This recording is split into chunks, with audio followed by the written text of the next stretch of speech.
This is a Beko washing machine. I've inclined it so I can see it easily. What I've done is to put the thermistor back into the machine. So I pulled the old one out and put the new one in. And when I tried to do it, it's very difficult to do. I tried pushing it in and it went in a couple of millimeters, but really hard to do. And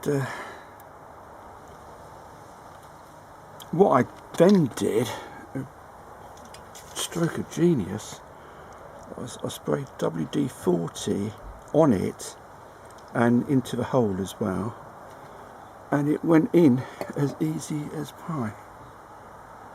I wish now, when I was pulling the old one out, that I used WD-40 to help it to come out, because that was very difficult to do as well. This is a very tight fit. I don't know why. I think Beko overdo it in their design. But that's a tip for you. If you're trying to get this out on your machine, use WD-40.